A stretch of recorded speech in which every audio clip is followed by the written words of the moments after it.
बड़ा मजा आ रहा है इन रास्तों पे चलते हुए। मतलब एक एक पहाड़, एक एक चीजें हम फील कर पा रहे हैं। फील बहुत अमेजिंग है यार, देखो ना कितना शांत शांत है और बहुत ही काइंड ऑफ लाइक पीस है यहाँ पास। तो मजा आ रहा है। अभी हमको 7:30 पहुंचना है, तो ज्यादा नहीं व्लॉग शूट करेंगे, बाकी बस ये व्यू आपको दिखाना था, हमें अपनी खुशियाँ आपके साथ बांटनी थी। चलते आ जाओ। ओके, अब हम जा रहे हैं नौ देवी मंदिर, जो कि कटरा से लगभग 10 किलोमीटर के डिस्टेंस पर है। जब आप शिवखोड़ी जाते हैं या फिर आते हैं तो ये रास्ते में पड़ता है, तो शिवखोड़ी जाने वाले यात्रियों के लिए ये बहुत ही इजी हो जाता है यहाँ पे दर्शन करना।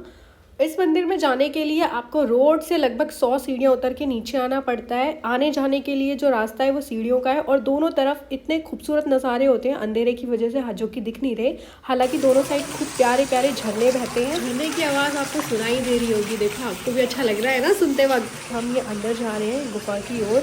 कहा जाता है कि यहाँ का जो मंदिर है वो द्वापर युग से ही बना हुआ है और यहाँ पर हम 9 की 9 देवियों के दर्शन साक्षात रूप में करते हैं। तो मैं तो चल पड़ी और पीछे से विकास सर शूट करते हुए आ रहे हैं। आप ये देख रहे होंगे कितना खूबसूरत मंदिर बनाया गया है। यहाँ पे हमारी जो 9 देवियाँ हैं जिनकी पूजा हम नवरात्रि में करते हैं, उनकी दर्शन होते हैं पिंडी रूप में।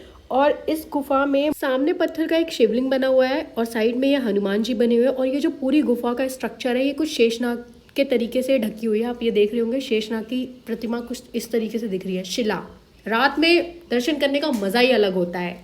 और फिर मैं अंदर जा रही हूँ। ये देखो गुफा कुछ इस तरीके से दिख रही है जैसे कि गर्भजून की गुफा थी। यहाँ पर भी फ़ोन ले जाना तो अलाउ था, लेकिन शूटिंग वगैरह अलाउ नहीं थी, लेकिन फिर भी हम पीछे से कर ही रहे थे।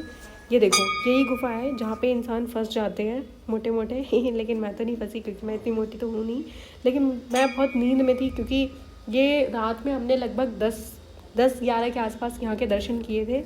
ये मंदिर 24 घंटे खुला रहता है। यहाँ पे जो पंडित होते हैं वो शिफ्ट के हिसाब से अपनी ड्यूटी करते हैं।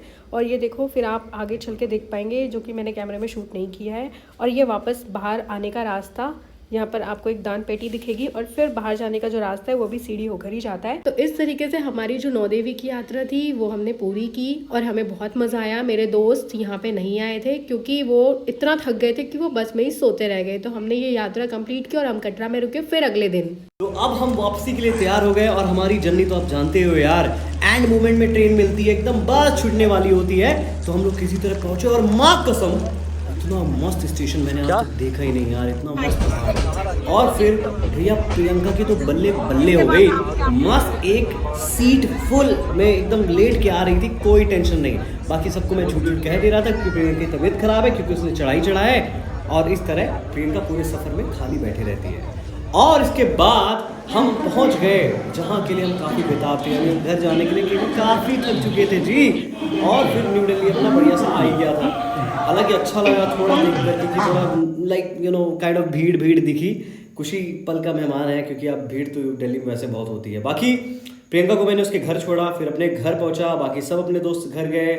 और भैया सफ़र बहुत खूबसूरत रहा। So like share and subscribe.